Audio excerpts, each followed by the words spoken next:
അസ്സലാമു അലൈക്കും വറഹ്മത്തുള്ളാഹി വബറകാതുഹു. അൽഹംദുലില്ലാഹ്. അല്ലാഹുമ്മ സ്വല്ലി അലാ മുഹമ്മദിൻ വഅലാ ആലി മുഹമ്മദ്. അമ്മാ ബഅദ്. സ്നേഹമുള്ള സത്യവിശ്വാസികളെ, സഹോദരി സഹോദരന്മാരെ, വിശുദ്ധ ഹജ്ജ് കർമ്മം നിർവഹിച്ചുകൊണ്ട് നമ്മുടെ സഹോദരങ്ങൾ പുണ്യഭൂമികളിൽ വ്യാപൃതരായിക്കൊണ്ടിരിക്കുന്ന ഈ വേളയിൽ പവിത്രമായ ഒരു ജലം ആ രാജ്യത്ത് നിന്ന് പൊട്ടിയൊഴുകിയ ചരിത്രം നമുക്കെല്ലാവർക്കും അറിയാവുന്ന ചരിത്രമാണ്. സംസം വെള്ളം എന്ന് പറയുന്നത് മുസ്ലിമീങ്ങളുടെ മനസ്സിൽ, മുസ്ലിമീങ്ങളെന്ന് വേണ്ട അല്ലാത്തവർ പോലും വലിയ പരിപാവനമായി കാണുന്ന ഒരു പുണ്യ ജലമാണ്. ഇസ്ലാമിൽ മഹാനായ റസൂൽ സല്ലല്ലാഹു അലൈഹി വസല്ലമ അതിൻ്റെ പ്രാധാന്യം നമുക്ക് വിശദീകരിച്ച് തന്നിട്ടുമുണ്ട്. ഖൈറു മാഇൻ അലാ വജ്ഹിൽ അർളി മാഉ സംസം എന്ന് നമുക്ക് ഹദീസിൽ കാണാൻ സാധിക്കും. ഭൂമി ലോകത്തുള്ള ജലങ്ങളിൽ ഏറ്റവും ഉത്തമമായ ജലമാണ് സംസം ജലം എന്ന് റസൂലുള്ളാഹി സ്വല്ലല്ലാഹു അലൈഹി വസല്ലം നമുക്ക് പഠിപ്പിച്ചു തന്നിരിക്കുകയാണ്. അതിൻ്റെ ഉത്ഭവ ചരിത്രം നമ്മൾ വിശദമായി പറയേണ്ടതില്ല. മഹദിയായ ഹാജറ റളിയല്ലാഹു തആല അൻഹയെയും കുഞ്ഞിനെയും ഇന്ന് വിശുദ്ധ കഅബാലയം സ്ഥിതി ചെയ്യുന്ന പ്രദേശത്ത് ഇബ്രാഹിം നബി അലൈഹി സ്വലാത്തു വസ്സലാം പാർപ്പിക്കുകയും ഇബ്രാഹിം നബി അവരെ അവിടെ ഒറ്റക്കാക്കി യാത്ര പോവുകയും ചെയ്ത ഒരു ചരിത്രമുണ്ട്. ശേഷം മഹദിയായ ഹാജറ ബീവിയും കൈക്കുഞ്ഞായ ഇസ്മായിലും അവിടെ അവരുടെ കയ്യിലുണ്ടായിരുന്ന വെള്ളവും ഭക്ഷണവുമൊക്കെ കുടിച്ചും കഴിച്ചും ദിവസങ്ങൾ തള്ളി നീക്കി. എന്നാൽ ഉള്ള വെള്ളം തീർന്ന് കുഞ്ഞ് വാവിട്ട് നിലവിളിക്കാൻ തുടങ്ങി. ഹാജറ ബീവിയുടെ സ്തനത്തിൽ പാല് വരെ വറ്റി. അവർക്ക് കുടിക്കാനും ഒന്നിനും വെള്ളമില്ലാതെ കഷ്ടപ്പെട്ട് കുഞ്ഞ് വാവിട്ട് നിലവിളിക്കുന്ന ആ ഒരു സങ്കടകരമായ സാഹചര്യത്തിൽ ഉമ്മ ഈ കുഞ്ഞിന് വെള്ളം കിട്ടുവാൻ എവിടെയെങ്കിലും ആരെങ്കിലും കാണുന്നുണ്ടോ എന്ന് നോക്കാൻ വേണ്ടി തൊട്ടടുത്തുള്ള സഫാമലയിലും മർവാമലയിലും മാറി മാറി നെട്ടോട്ടം നടത്തിയ ചരിത്രമാണ് സംസമിൻ്റെ ചരിത്രം. അങ്ങനെ 7ഓളം തവണ അങ്ങനെ മാറി മാറി ഓട്ടം നടത്തി മർവയിലെത്തിയപ്പോൾ ഒരു ശബ്ദം കേൾക്കുകയാണ്. ആ ശബ്ദം കേട്ട ഭാഗത്തേക്ക് കാതോർക്കുകയാണ് മഹദിയായ ഉമ്മ ഹാജറ റളിയല്ലാഹു അൻഹ. വീണ്ടും ശബ്ദം കേട്ടപ്പോൾ വീണ്ടും അങ്ങോട്ട് കാതോർത്തിട്ട് പറഞ്ഞു, നിന്റെ അടുക്കൽ വല്ല സഹായവുമുണ്ടെങ്കിൽ സഹായിക്കുക എന്ന്. ആരാണ് എന്താണ് എന്നൊന്നും മനസ്സിലായിട്ടില്ല. ശബ്ദം കേട്ട ഭാഗത്തേക്ക് തിരിഞ്ഞു പറഞ്ഞു. അപ്പോൾ അങ്ങോട്ട് നോക്കുമ്പോൾ ജിബ്രീൽ അലൈഹി സ്വലാത്തു വസ്സലാം തൻ്റെ ചിറക് കൊണ്ട്, അതല്ലെങ്കിൽ തൻ്റെ കാൽപാദം കൊണ്ട് മണ്ണിൽ ചെറുതായി ഒന്ന് കുഴിച്ചു. അപ്പോഴേക്കും അവിടെ നീരുറവ പൊട്ടി ഒഴുകുന്ന കാഴ്ചയാണ് ഉമ്മ കാണുന്നത്. അവിടെ ചെന്ന് ആ വെള്ളം ഒഴുക്ക് പരക്കുന്നത് തടഞ്ഞു നിർത്തി. അങ്ങനെ സംസം അതിനെ ആ നിലക്ക് മഹദി തന്നെ പേർ വിളിച്ച് ആ മഹനീയമായ ജലത്തിൻ്റെ ഉത്ഭവം അതായിരുന്നു എന്ന് ഇസ്ലാമിക ചരിത്രം അറിയാവുന്ന എല്ലാ ആളുകൾക്കും അറിയാം. ഏറെ അന്ന് മുതൽ ഇന്ന് വരെ ഏറെ പ്രാധാന്യത്തോടുകൂടെ നിലനിൽക്കുന്ന ആ ഒരു മഹത്തായ സംസം വെള്ളം, അതിൻ്റെ ഒരുപാട് അത്ഭുതങ്ങൾ ഇന്ന് ശാസ്ത്ര ലോകത്തെ പോലും അമ്പരപ്പിച്ചുകൊണ്ടിരിക്കുകയാണ്. തീർത്താൽ തീരാത്തത്ര ജലത്തിൻ്റെ പ്രവാഹമാണ് അതിൻ്റെ അകത്ത് നടന്നുകൊണ്ടിരിക്കുന്നത്. നമുക്കൊക്കെ അറിയാം, നമ്മുടെയൊക്കെ വീട്ടിൽ ഒരു ഫംഗ്ഷൻ ഉണ്ടായെങ്കിൽ, ഒരു കല്യാണമോ മറ്റേതെങ്കിലും കാര്യങ്ങളോ നടന്നാൽ കിണറിലുള്ള വെള്ളം എടുത്താൽ പിന്നെ അപ്പുറത്തെ കിണറ്റിൽ നിന്ന് വെള്ളം കൊണ്ടുവരേണ്ട അവസ്ഥയാണ് ഉണ്ടാവുക. എന്നാൽ നിങ്ങൾ ആലോചിച്ചു നോക്കൂ, ആ ഒരു സംസം ജലത്തിൻ്റെ ഉത്ഭവം ആരംഭിച്ചത് മുതൽ അതെ ഇന്നും അവിടെ ഒരു സെക്കൻഡിൽ 80 ലിറ്റർ വെള്ളം കിണറിൽ നിന്ന് പുറത്തെത്തുന്നുണ്ട് എന്നാണ്. 80 ലിറ്റർ വെള്ളം ഒരു സെക്കൻഡിൽ, ഒരു ഞൊടിയിടെയാണല്ലോ ഒരു സെക്കൻഡ്, അപ്പോഴേക്ക് 80 ലിറ്റർ വെള്ളമാണ് കിണറ്റിൽ നിന്ന് പമ്പ് ചെയ്യപ്പെടുന്നത് എന്നാണ്. ദിവസേന 7 ലക്ഷത്തോളം ലിറ്റർ വെള്ളം ഹറമിൽ മാത്രം ഉപയോഗിക്കുന്നുണ്ട് എന്നാണ്. ദിവസം 7 ലക്ഷം ലിറ്റർ വെള്ളം.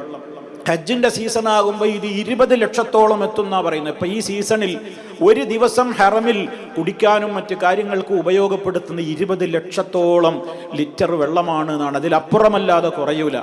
മാത്രമല്ല, മക്കയിൽ നിന്ന് മദീനയിലേക്ക്, മദീന ഹറമിലേക്ക് ദിവസവും 1.5 ലക്ഷം ലിറ്റർ കൊണ്ടുപോകുന്നുണ്ട്. അത് സീസണാകുമ്പോൾ 4 ലക്ഷത്തോളമാണ് ദിനേന അങ്ങോട്ട് പമ്പ് ചെയ്ത് കൊണ്ടുപോകുന്നത്, എത്തിക്കുന്നത് എന്നാണ് കണക്കുകൾ അറിയിക്കുന്നത്. മാത്രമല്ല, മില്യൺ കണക്കിന് കപ്പുകളാണ് ഡിസ്പോസിബിൾ കപ്പുകളാണ് ഹറമുകളിൽ സജ്ജീകരിച്ചിരിക്കുന്നത്.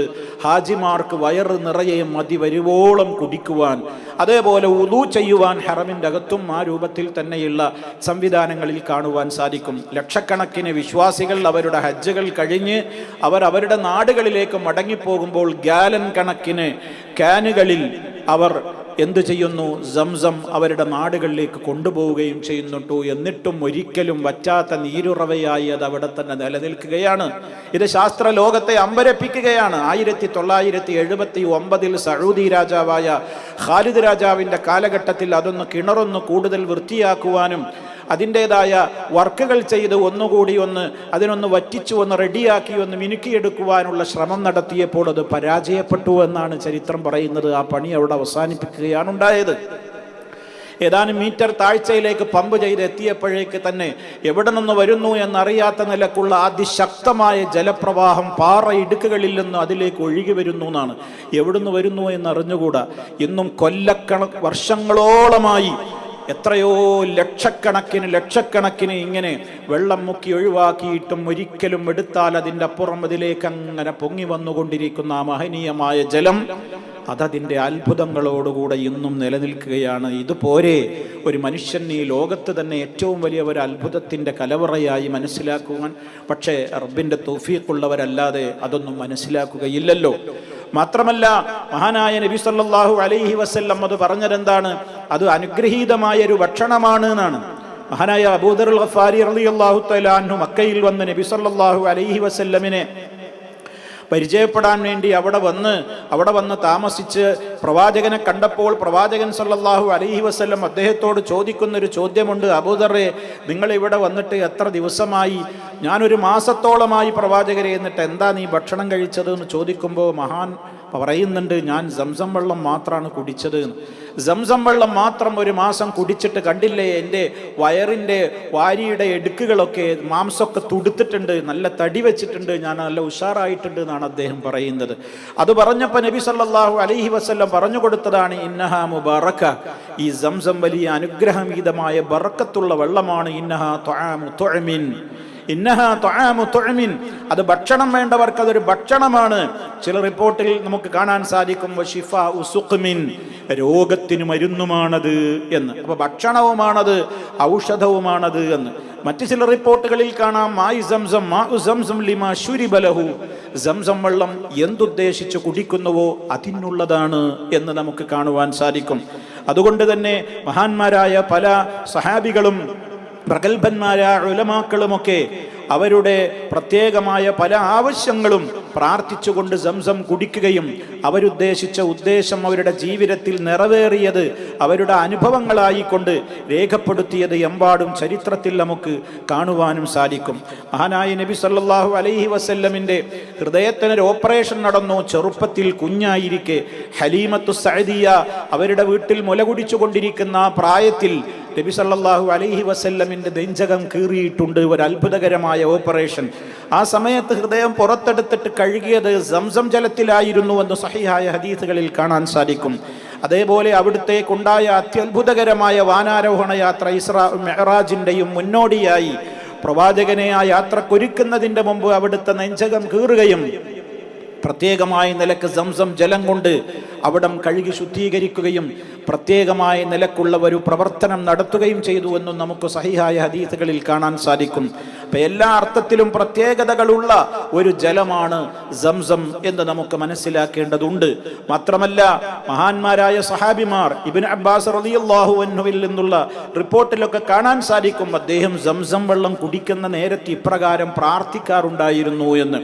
സംസം കുടിക്കുമ്പോൾ ഇപ്രകാരം പ്രാർത്ഥിക്കുക എന്ന നിലക്ക് ഒരു പ്രാർത്ഥന നബി സല്ലല്ലാഹു അലൈഹി വസല്ലമ പഠിപ്പിച്ചു തന്നിട്ടില്ലെങ്കിലും ഈ സഹാബിയെ പോലെയുള്ളവർ അത് ചില പ്രത്യേകമായ ആവശ്യങ്ങൾ അഥവാ മായു സംസം ലിമാ ശുരിബ ലഹു എന്നാണല്ലോ, എന്തിനു വേണ്ടിയാണോ സംസം കുടിക്കുന്നത് അതിനുള്ളതാണ് സംസം എന്ന് പറഞ്ഞല്ലോ. അപ്പം അതുകൊണ്ട് അദ്ദേഹത്തിൻ്റെ ആഗ്രഹം വെച്ചുകൊണ്ട് അദ്ദേഹം പ്രാർത്ഥിച്ചു എന്നാണ്. അല്ലാഹുവേ ഇന്നി അസ്അലുക ഇൽമൻ നാഫിഅ വറിസ്ഖൻ വാസിഅ വശിഫാഅൻ മിൻ കുല്ലി ദാ. മഹാനവറുകളുടെ പ്രാർത്ഥനയിൽ കാണാൻ സാധിക്കും, അല്ലാഹുവേ ഞാൻ നിന്നോട് ഉപകാരപ്രദമായ അറിവ് ചോദിക്കുന്നു. അത് ദുന്യാവിൻ്റെയും ആഖിറത്തിൻ്റെയും ഉപകാരമാണ്, ഉപകാരപ്രദമായ അറിവ്. അപ്പോൾ ദുന്യവിയും ഉഖറവിയുമായ കാര്യങ്ങൾക്ക് വേണ്ടി സംസം കുടിക്കുന്ന നേരത്തെ നമ്മൾ പ്രാർത്ഥിക്കുകയാണ്. എന്താണോ നമ്മുടെ ഉദ്ദേശം, ആ ഉദ്ദേശത്തിന് വേണ്ടി നമ്മൾ കുടിച്ചാൽ, അങ്ങനെ മഹാനവറുകളുടെ ദുആയിൽ കാണുന്നത് എന്താണ്? എനിക്ക് നാഫിആയ ഇൽമു തരണേ, വരിസ്ഖൻ വാസിഅ വിശാലമായ അറിവ് തരണേ, വശിഫാഅൻ മിൻ കുല്ലി ദാഇൻ സർവ്വരോഗങ്ങളിൽ നിന്നും ശിഫ തരണേ എന്ന്. പല ആളുകളും ഒരുപക്ഷെ സംശയിച്ചേക്കും, എന്നാ നമ്മൾ എത്രയായി ഇങ്ങനെ സംസം കുടിക്കുന്നു, എന്നിട്ടെന്താ നമുക്ക് ഉദ്ദേശമൊന്നും കിട്ടിയിട്ടില്ലല്ലോ. അത് ഓരോന്നും നിർവഹിക്കുന്ന ആളുകളുടെ ഈമാനികമായ ദാർഢ്യതയും അവരുടെ തഖ്വയുടെ മേന്മയും അവർക്ക് എത്രത്തോളം വിശ്വാസത്തോടുകൂടി ആ ഒരവസ്ഥയിലാണ് അവർ നിർവഹിക്കുന്നത് എന്നതിനനുസരിച്ചിരിക്കും. അവിടെയാണ് ഞാൻ നേരത്തെ പറഞ്ഞത്, പ്രഗത്ഭരായ പല വ്യക്തിത്വങ്ങളുടെയും ചരിത്രങ്ങൾ ചരിത്ര ഗ്രന്ഥങ്ങളിൽ നമുക്ക് കാണുവാൻ സാധിക്കും. അവർക്ക് ഹിഫ്ള് നിലനിൽക്കുവാൻ വേണ്ടി, പരലോകത്തെ ദാഹശമനത്തിന് വേണ്ടി, രോഗശമനത്തിന് വേണ്ടി, അതുപോലെ തന്നെ വലിയ പണ്ഡിതനാകുവാൻ വേണ്ടി, ഇങ്ങനെയുള്ള പല പല ദുന്യവിയും ഉഖറവിയുമായ കാര്യങ്ങൾക്ക് വേണ്ടി പ്രാർത്ഥിച്ചിട്ട് അതൊക്കെ നേടുവാൻ സാധിച്ചിട്ടുണ്ട്. പല രോഗങ്ങളിൽ നിന്നും മുക്തി നേടിയിട്ടുണ്ട് എന്നൊക്കെ രേഖപ്പെടുത്തിയിട്ടുണ്ട്. അതുകൊണ്ട് തന്നെ സഹോദരങ്ങളെ, ഏറെ പ്രാധാന്യമർഹിക്കുന്ന ഒരു കാര്യമാണത്, ഒരു ജലമാണത്. മഹദിയായ ഉമ്മ ആയിഷ റളിയല്ലാഹു തആല അൻഹ അവർ സംസം കൊണ്ടുപോയി അവരുടെ ഹജ്ജിന്റെ ശേഷമെന്നും അതുപോലെ തന്നെ നബി സല്ലല്ലാഹു അലൈഹി വസല്ലമും കൊണ്ടുപോയിരുന്നുവെന്നും രോഗികൾക്കും അതുപോലെ തന്നെ അവർക്ക് കുടിക്കാനും അവരുടെ ശരീരത്തിൽ കുടയാനുമൊക്കെ ഉപയോഗപ്പെടുത്തിയിരുന്നു സംസം എന്നുമൊക്കെ നമുക്ക് ചില റിപ്പോർട്ടുകളിൽ കാണുവാൻ സാധിക്കും. ചില ആളുകളൊക്കെ പറയാറുണ്ട്, സംസമിന്റെ മഹത്വം ഉണ്ടെങ്കിൽ തന്നെ അത് അവിടെ വെച്ച് കുടിക്കുമ്പോൾ മാത്രമേയുള്ളൂ, കൊണ്ടുപോയാൽ പിന്നെ അതിൻ്റെ ഫലം സാധാരണ വെള്ളം പോലെ തന്നെയാണ് എന്നൊക്കെ പറയുന്നത് ശുദ്ധമായ വിവരക്കേടാണ് എന്ന് നമ്മൾ മനസ്സിലാക്കുക.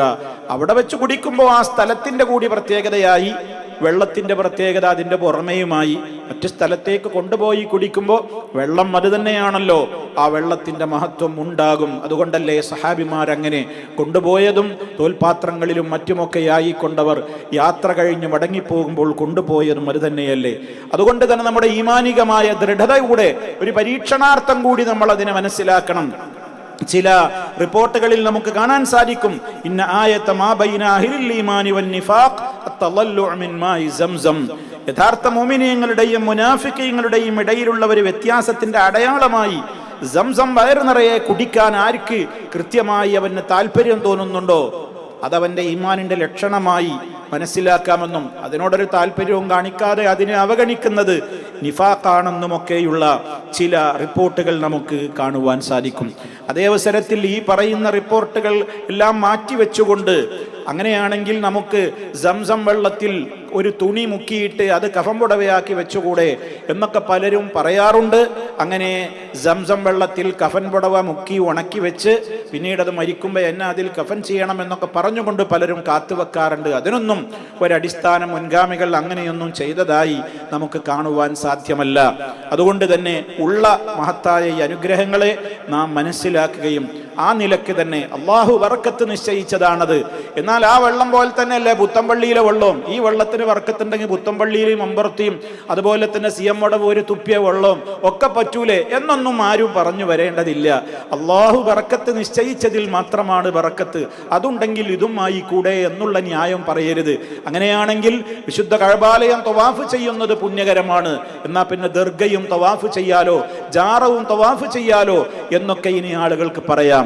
ഹജറുൽ അസ്വദ് മുത്തൽ സുന്നത്താണ്, പുണ്യകർമ്മമാണ്.